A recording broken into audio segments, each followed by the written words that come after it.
अभी ममता बनर्जी वहां पुलिस मंत्री है, यानी गृह मंत्री है, मुख्यमंत्री है। तो अगर सोचिए, जब जिस राज्य में मुख्यमंत्री सुरक्षित नहीं है, वहां का मुद्दा तो लॉ एंड ऑर्डर होना चाहिए कि भाई जिस राज्य में मुख्यमंत्री सुरक्षित नहीं है वहां कोई और क्या सुरक्षित रहेगा। तो वहां का मुद्दा सबसे पहला लॉ एंड ऑर्डर होना चाहिए कि जो जिस राज्य की मुख्यमंत्री सुरक्षित नहीं है उस राज्य की आम जनता कैसे सुरक्षित रहेगी। तो इससे तो यही पता चलता है कि बंगाल में लॉ एंड ऑर्डर है ही नहीं। लॉ एंड जितना दर्द उनको हो रहा है, एक वहां का गरीब मासूम लड़का जो है उनको तो सिर्फ चोट आया है और 200 लड़का को आपका कार्यकर्ता मार दिया। सोचिए, आपको थोड़ा सा चोट आया तो देश में हंगामा हो गया है, सब लोग आपके लिए प्रार्थना कर रहे हैं। आपके कार्यकर्ता ने आरएसएस और बीजेपी के 200 कार्यकर्ता को मार दिए। सोचिए उनकी मां पे क्या बीत रही होगी जिनके जवान बेटा को मार दिया गया। सोचिए, उसका तो सहारा सिर्फ गलती क्या था कि वो राष्ट्रवाद के लिए वो बच्चा लड़ रहा था। 200 बच्चे मतलब युवा कार्यकर्ता को मार दिया गया, महिला तक सुरक्षित नहीं है, महिला को भी मारा जा रहा है। तब ये सिंपैथी, ये मीडिया जो है अभी कवरेज दे रही है, अच्छी बात है दीजिए, लेकिन बीजेपी के 200 कार्यकर्ताओं को, आरएसएस के कार्यकर्ताओं को मार के घाट उतार दिया गया। के जो नेता हैं जो गंदी राजनीति कर रहे हैं वो तो बयान दे रहे हैं कि हमला किया गया, बीजेपी ने हमला कराया, लेकिन इसका जमीन पे एक माहौल नफरत का बन जाएगा बंगाल में। अभी चुनाव है, अभी सभी नेताओं को संभल के बोलना चाहिए, शांति का अपील करना चाहिए। जबकि टीएमसी के नेता सिंपैथी लेने के लिए झूठ बोल के भड़का रहे हैं बंगाल की जनताओं का, आपस में लोग दंगा करें, फसाद करें और ममता बनर्जी के पक्ष में सिंपैथी जाए, जो कि नाजायज गलत है। नमस्कार दोस्तों, मैं मोहित सिंह और आप देख रहे हैं भारतीय टाइम्स। आज हम बात कर रहे हैं बंगाल चुनाव की और बंगाल चुनाव में बड़ी सियासी गर्मी हुई है और कुछ हरकतें और कुछ घटना ऐसी हो चुकी है जिससे बंगाल की सियासत में बहुत ही गर्मी दिखाई दे रही है। ममता बनर्जी पे हमला हुआ है, ऐसा ममता बनर्जी का कहना है। करीबन ममता बनर्जी ने बयान दिया कि उन पे करीबन 4 से 5 लोगों ने उन पे हमला किया और उनके पैर में चोट लग चुकी है। और वहीं बीजेपी के जो वहां के अध्यक्ष हैं उनका कहना है कि सिंपैथी गेन करने के लिए ममता बनर्जी ऐसे कारनामे कर रही हैं। इस पर चर्चा करने के लिए हमारे साथ जुड़े हुए हैं शिवम जी, पॉलिटिकल रिसर्चर हैं। सर, किस तरीके से देखते हैं इन सभी चीजों को आप? ये ममता बनर्जी जिसे रात में साजिश बोल रही थी, अभी जो वीडियो बयान जारी की है ममता बनर्जी, वो अपने बात से खुद पलट रही है। ठीक है, रात में ममता बनर्जी ने बोला कि जो साजिश हुआ है, साजिश करके हमला किया गया है। अभी जो बुलेटिन जारी किया गया है ममता बनर्जी के द्वारा, उसमें साजिश को हटा दी, अभी सिर्फ अटैक का बात बोल रही है। ठीक है, लेकिन वहां के जो लोग हैं नंदीग्राम के लोग काफी आहत हैं जो उन पे आरोप लगाया गया है। टीएमसी के जो बाकी नेता है ना, वो डायरेक्ट बोल रहे हैं कि वहां के लोगों ने, बीजेपी के कार्यकर्ताओं ने हमला किया है, जबकि ममता बनर्जी खुद बीजेपी का नाम नहीं ले रही है।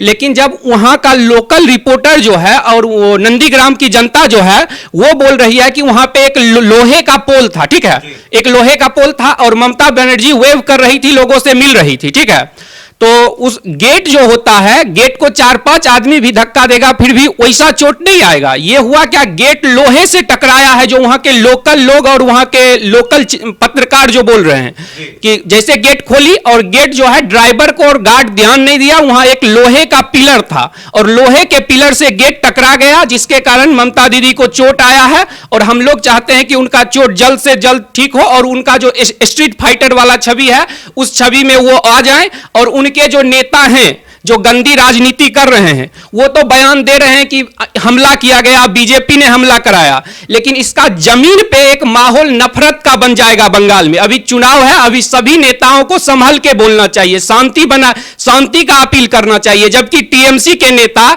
सिंपैथी लेने के लिए झूठ बोल के भड़का रहे हैं बंगाल की जनताओं का, आपस में लोग दंगा करें, फसाद करें और ममता बनर्जी के पक्ष में सिंपैथी जाए, जो कि नाजायज गलत है। इससे वहां के लोग में आपसी सद्भाव बिगड़ेगा, क्योंकि टीएमसी के वर्कर जो है उनको सच्चाई अगर पता चल जाता है कि चोट लगी है लोहे से तो वो नहीं होगा, लेकिन उनको बोलेगा साजिश करके बीजेपी ने हमला कराया है। तो बीजेपी के पहले इतने वर्कर को मारा गया है वहां पे, अब कितने वर्कर को मारा जाएगा, वहां पे आपस में खून होगा, वहां पे तुष्टीकरण के बारे में तो आप जान ही रहे हैं। आप किस तरीके से देखते हैं? करीबन उनके गाड़ियों के पीछे 18 गाड़ियों का काफिला था और साथ ही Z+ सिक्योरिटी है उनके पास और बंगाल पुलिस भी उनके सपोर्ट में, उनके सिक्योरिटी में थी। और माना जाता है, कह रहे हैं वो कि हमें 4 लोगों ने मारा, तो आखिर ये कैसे हो सकता है? कहीं सिंपैथी गेन करने के लिए ये ड्रामा रचा ने तो नहीं किया है? 100% सही बात है। ममता बनर्जी के बाद उनके पार्टी में जो 2 नंबर 3 नंबर के नेता हैं वो 4, उनको क्या है, उन प्रशांत किशोर को तो पैसा मिल जाएगा, लेकिन इससे हमारे देश के अंदर की सद्भावना खराब होती है कि हम बिहारी हैं, हम बंगाली। अरे हम भारतीय हैं, ना बिहारी हैं ना बंगाली हैं। आपस में ये प्रशांत किशोर को वोट तो मिल जाएगा, लेकिन इससे आपसी जो है देश में जो हम लोग भारत के नागरिक हैं, हमारे संविधान भारत, लेकिन प्रशांत किशोर जो है इसको क्षेत्रवाद उपराष्ट्रवाद की तरह वोट लेने के लिए कर रहे हैं, जो कि हमारे देश के लिए खराब है। और जो आपने सिंपैथी की बात की, ये पूर्ण रूपेण जो है, ये बीजेपी की नेता तो छोड़ दीजिए, कांग्रेस के नेता जो अधीर रंजन चौधरी है, उन्होंने तो कड़ा शब्द उपयोग किया है। अधीर रंजन चौधरी ने बोला है कि यह पाखंड है। हालांकि अभी ऐसा नहीं बोलना चाहिए, जांच रिपोर्ट आने देना चाहिए, लेकिन अधीर रंजन चौधरी जो है वो बहुत दिन से राजनीति में है, उनको पता है कि ये कैसा पाखंड है, कैसे इससे सिंपैथी लिया जाता है, जो कि सरासर गलत है। आप सिंपैथी लेके वोट ले सकते हैं, ये हद है। लेकिन ये बताइए, वहां अगर टीएमसी के जो कार्यकर्ता हैं, कुछ गुंडे हैं, वो भड़क गए और वो दंगा करने लगे, वहां पे सैकड़ों लोग को मार दिया जाए। ऐसे ही आपको पता है कि वहां पे कितने आरएसएस के वर्कर को, 200 वर्कर को पॉइंट रेंज से गोली सटा के मारा गया है। जो बीजेपी और आरएसएस का वर्कर है उसको जो है इतना मारता है, उसकी मां को मारता है। अभी आप एक जिसका प्रधानमंत्री ने भी जिक्र किया था, एक महिला पे कैसे हमला किया गया था। तो जब इतने लोगों पे हमला किया, ममता दीदी के साथ मेरी पूरी संवेदना है, मैं प्रार्थना करता हूं वो स्वस्थ हो जाए, लेकिन जितना दर्द उनको हो रहा है, एक वहां का गरीब मासूम लड़का जो है उनको तो सिर्फ चोट आया है और 200 लड़का को आपका कार्यकर्ता मार दिया। सोचिए, आपको थोड़ा सा चोट आया तो देश में हंगामा हो गया है, सब लोग आपके लिए प्रार्थना कर रहे हैं। आपके कार्यकर्ता ने आरएसएस और बीजेपी के 200 कार्यकर्ता को मार दिए। सोचिए उनकी मां पे क्या बीत रही होगी जिनके जवान बेटा को मार दिया गया। सोचिए, उसका तो सहारा सिर्फ, गलती क्या था कि वो राष्ट्रवाद के लिए वो बच्चा लड़ रहा था। 200 बच्चे, मतलब युवा कार्यकर्ता को मार दिया गया, महिला तक सुरक्षित नहीं है, महिला को भी मारा जा रहा है। तब ये सिंपैथी, ये मीडिया जो है अभी कवरेज दे रही है, अच्छी बात है, दीजिए, लेकिन बीजेपी के 200 कार्यकर्ताओं को, आरएसएस के कार्यकर्ताओं को मार के घाट उतार दिया गया। उसके परिवार का खाना पीना क्या होगा, उल्टा जो है उसको मतलब कोई मुआवजा तक नहीं दिया जा रहा है। तो दोनों पे समान मीडिया को फोकस करना चाहिए, ये गलत है, सिर्फ एक पे फोकस कर रही है। जिस तरीके से अरविंद केजरीवाल ने थप्पड़ खा के सिंपैथी गेन करने की कोशिश की थी दिल्ली इलेक्शन में, कहीं ना कहीं वो ममता बनर्जी भी उसी रास्ते पे तो नहीं चल रही हैं? देखिए, जिनका आपने नाम लिया अरविंद केजरीवाल, ये जो है ये इसके एक्सपर्ट हैं, ठीक है। जो मतलब रंग, जैसे गिरगिट अपना रंग बदलता है, वैसे इनको मुख्यमंत्री कहना गलत होगा, ये प्रचार मंत्री हैं, ये दिल्ली के प्रचार मंत्री हैं, ठीक है। ये दिल्ली के मुख्यमंत्री नहीं, ये सिर्फ प्रचार करते हैं और ये जो है ये जानते हैं कि सिंपैथी कैसे लिया जाता है। अभी बाटला हाउस इनकाउंटर में आपको पता है कि जो मतलब मुस्लिम एरिया जो है, वहां जाके बाटला हाउस में बोलते थे कि मासूम बच्चों को मार दिया गया है, ठीक है। साजिया इल्मी जी भी ये आरोप लगाई थी कि जो मुस्लिम एरिया था वहां केजरीवाल जी जाके बोलते थे क्या कि जो मतलब मासूम, अभी कोर्ट ने क्या कहा, कोर्ट ने कहा वो आतंकवादी थे। मोहन चंद्र शर्मा जिनका बेटा अस्पताल में था, ठीक है, डेंगू था, वो पुलिस मतलब उस समय 2008 में डेंगू कितना खतरनाक बीमारी था और उसको छोड़ के वो अपने आतंकवादी को मारने के लिए वो मोहन चंद्र शर्मा जी गए थे।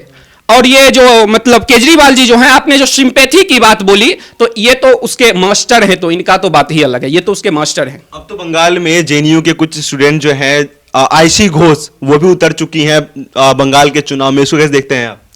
आप बेहतरीन नाम लिया, आयशी घोष।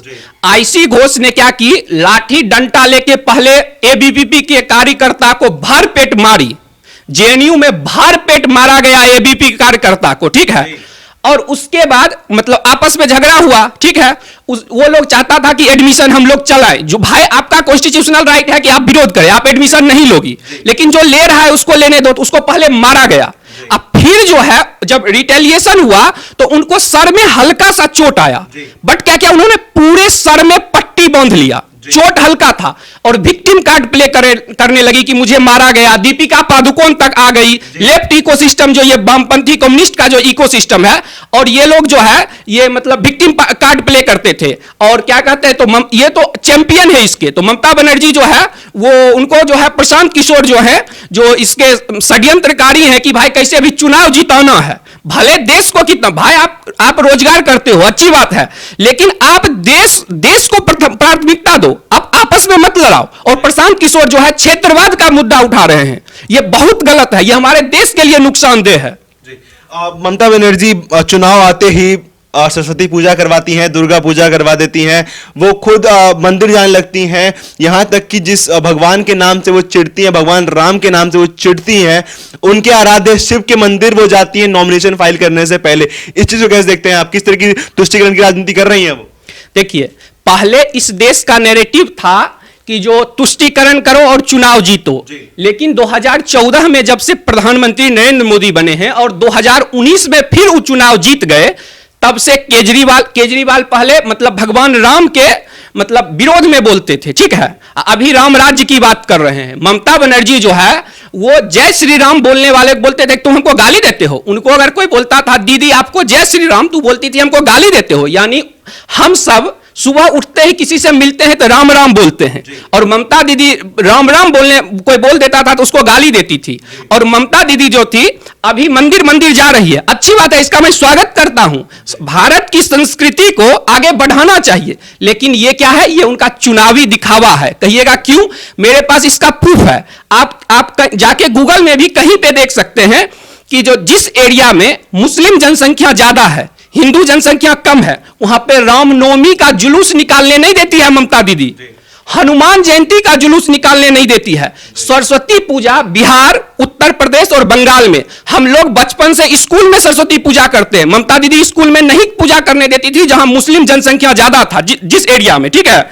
और क्या कहते हैं, अगर पंडाल में कोई करता था तो वहां पंडाल में शांति दूत आग लगा देते थे और उनका एफआईआर भी नहीं लिखाया जाता था जो आग लगाते थे उनके खिलाफ। दुर्गा पूजा पे तो हाई कोर्ट ने फटकार लगाया कि ममता दीदी ये आप तुष्टीकरण कर रही हैं, आप मुख्यमंत्री हैं, पूरी फटकार लगाई, तब जाके दुर्गा विसर्जन हुआ है। जगन्नाथ जी जो हैं उनकी यात्रा निकाली जाती है, कोलकाता में ममता दीदी खुद उस यात्रा में शामिल होती है, लेकिन जिस एरिया में हिंदू जनसंख्या कम है वहां जगन्नाथ की यात्रा नहीं निकालने देती है। ये कैसा हिंदू है? लेकिन हाँ ये है कि अब जो है पलटी है, लेकिन ये चुनाव के कारण हिंदू को मूर्ख बनाना चाहती है वोट के लिए, लेकिन हिंदू समझदार है कि आपने उसको रामनवमी मनाने नहीं दिया, अभी आप चुनावी फैंसी ड्रेस हिंदू बन रही है। बंगाल की जनता जवाब देगी कि जो आपने इतने सालों तक क्या किया है बंगाल में और अब आप क्या कर रही हैं। जो ममता बनर्जी के साथ जो कल रात को घटना होती है उसके बाद वो एक वीडियो जारी करती हैं और कहती हैं कि मेरे साथ साजिश हुई है और बीजेपी ने ये मेरे पे हमला किया, और वहीं आज एक वीडियो जारी करके बोलती हैं वो कि मैं अब व्हील चेयर पे प्रचार करूंगी, इस बार चुनाव में लड़ूंगी। और वहीं किस तरीके की राजनीति करना चाहती हैं, कल वो भड़का रही थी और आज कहती हैं कि शांति बनाए रखो, कुछ दिक्कत नहीं है। इसको कैसे देखते हैं आप? देखिए, ममता बनर्जी ने पहले उनको चोट आई आयरन रॉड के कारण, जब उनको चोट आई तो उनको मौका मिला सिंपैथी लेने का, जनता से सिंपैथी लेना चाहिए, ठीक है। जब सच्चाई एक्सपोज कर दिया मीडिया चैनल ने, नंदीग्राम के लोगों ने, वहां के लोग काफी आहत थे नंदीग्राम के, क्योंकि आपने नंदीग्राम के लोगों पे आरोप लगा दिया कि वहां के लोगों ने हम पे हमला किया, जबकि आपको चोट लोहे से लगी थी, वहां लोहे के रोड से गेट टकराया था, ठीक है। तो अब जब सच एक्सपोज हो गया, अब जब जनता जान गई, पता चल गया कि ममता दीदी सिंपैथी लेना चाह रही है, तब अब ममता बनर्जी शांति की अपील कर रही हैं। अब उनका लगा कि अब मेरा सिंपैथी कार्ड नहीं चलेगा, अब दूसरा सिंपैथी कार्ड चल रही है कि हम व्हील चेयर पे बैठ के प्रचार करेंगे। आपका जैसा मन है वैसा बैठ के प्रचार कीजिए, लेकिन जब आप साजिश का बिना जांच का आप किसी पे आरोप लगा देते हैं, किसी पार्टी पे, आपका बड़े बड़े नेता बोल रहे हैं कि बीजेपी ने हमला करवाया, एक बेवकूफ भी समझेगा कि अगर हमला करवाता है अगर तो इससे क्या होगा, पॉलिटिकल लॉस होगा बीजेपी अगर हमला करवाती है तो बीजेपी को। तो एक साधारण मूर्ख आदमी भी समझ सकता है कि ये जो आरोप बीजेपी पे लगाया जा निराधार, कोई तथ्य तथ्य ही नहीं है, ये तथ्यहीन आधार है। अभी ममता बनर्जी वहां पुलिस मंत्री है, यानी गृह मंत्री है, मुख्यमंत्री है। तो अगर सोचिए, जब जिस राज्य में मुख्यमंत्री सुरक्षित नहीं है, वहां का मुद्दा तो लॉ एंड ऑर्डर होना चाहिए कि भाई जिस राज्य में मुख्यमंत्री सुरक्षित नहीं है, वहां कोई और क्या सुरक्षित रहेगा। तो वहां का मुद्दा सबसे पहला लॉ एंड ऑर्डर होना चाहिए कि जो जिस राज्य की मुख्यमंत्री सुरक्षित नहीं है, उस राज्य की आम जनता कैसे सुरक्षित रहेगी। तो इससे तो यही पता चलता है कि बंगाल में लॉ एंड ऑर्डर है ही नहीं। Law and